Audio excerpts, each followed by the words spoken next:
Good morning and happy Friday if you are indeed watching this on Friday morning. President Beijing Biden's mental capacities are quickly diminishing. Just this week, he called Kamala Harris President Harris, forgot the name of his recently appointed defense secretary, and forgot the name of the Pentagon. Like the whole thing, the whole building. He forgot the name. That can't be good. He also called Vladimir Putin a soulless killer, to which Vladimir Putin responded to by recalling the ambassador and challenging Biden to a live conversation. No scripts, no prompts. That can be hot. Also, I must remind you, as a ginger, it is not cool to discriminate against people without souls. Hashtag Soulless Lives Matter. Thank you.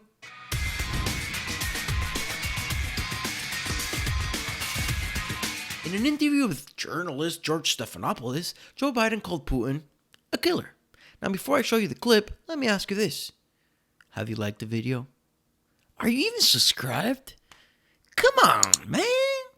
Here's the clip. So you know Vladimir Putin, you think he's a killer? I do. So what price must he pay? The price he's going to pay, well, you'll see. He really didn't want to commit to that one, huh? I do. I do. But the next clip is even more interesting.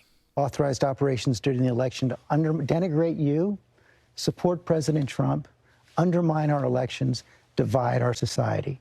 What price must he pay? He will pay a price. We had a long talk, he and I. I know him relatively well.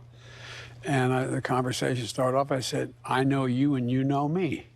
If I establish this occurred, then be prepared. You said you know he doesn't have a soul. I did say that to him, yes. And his response was, we understand one another. I wasn't being a wise guy. I was alone with him in his office. That's how it came about. It was when President Bush had said, I've looked in his eyes and saw a soul. I said, looked in your eyes, and I don't think you have a soul. And looked back at me and said, we understand each other.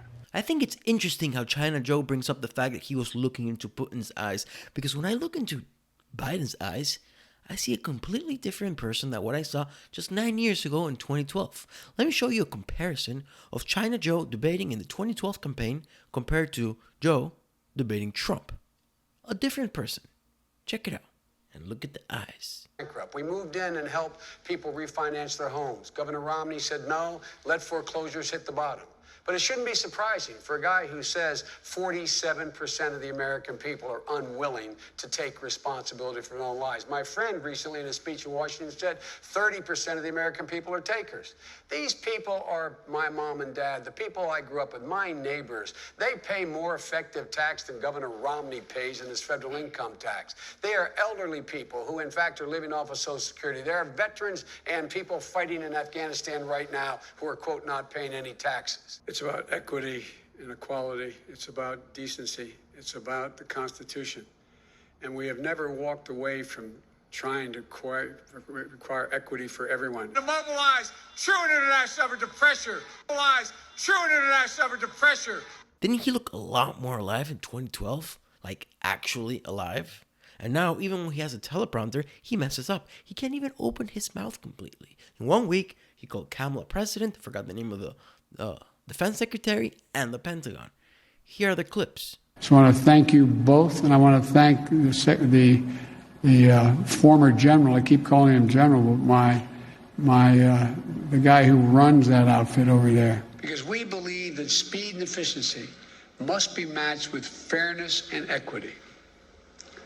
Now, when President Harris and I took... Yeah, I really want to see that guy debating Putin. It's not like I want to see Russia win over America or anything, never that, but it would be pretty funny. Now, let me read you a very short story from ABC to show you how Putin reacted to all of this. From ABC News, Putin challenges Biden to debate after president calls him a killer. Russian President Vladimir Putin has reacted to President Joe Biden calling him a killer by challenging Biden to take part in a conversation with him broadcast live online. I've just thought of this now, Putin told a Russian state television reporter. I want to propose to President Biden to continue our discussion, but on the condition, now I can't do Russian accent, but on the condition that we do it basically live, as it's called, without any delays and directly in an open, direct discussion. It seems to me that would be very interesting for the people of Russia and for the people of the United States. Yes, you're right. It would be very interesting.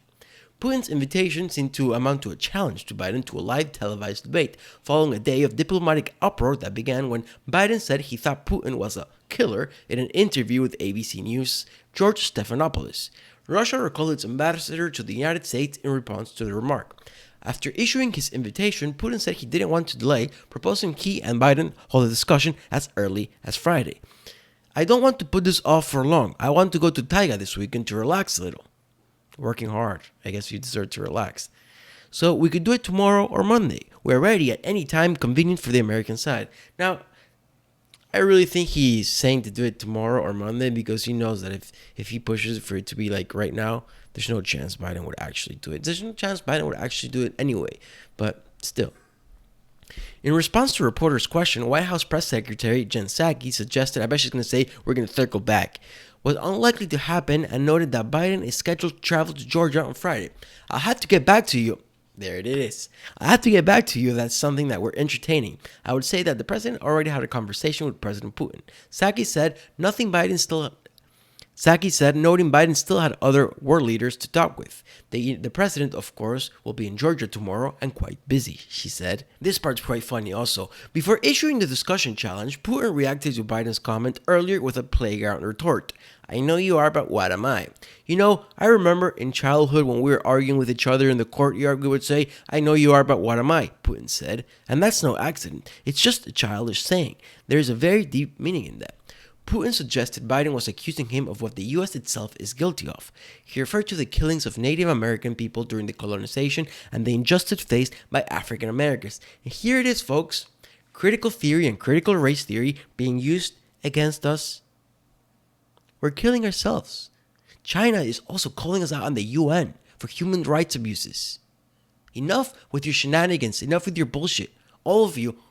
Every single person in the United States is more privileged than anyone in China, Russia, and at least half of the world. So enough with your bullshit. Come on. The Russian leader also said he wished Biden good health. "I would say to him, be well. I wish him good health. I say that without any irony, without jokes," Putin said. But while Putin has presented himself as responding with good humor, the rest of the Russian government has reacted with a torrent of outrage against Biden, who in the ABC interview also warned Putin would pay a price for meddling in American elections. Oh, so now there's meddling in elections? Oh, you're probably talking about the 2016. Yeah, we can talk about those. YouTube won't ban us for that. But if we talk about meddling in more recent elections, you get banned. Now, as I said before, there's really no chance of Biden actually debating Putin, but it would have been cool. So if you learned anything on this video today, please let it be this: soulless people have feelings too. Thank you for watching. Like, subscribe. If you don't, you're probably a Biden boy. See you next time.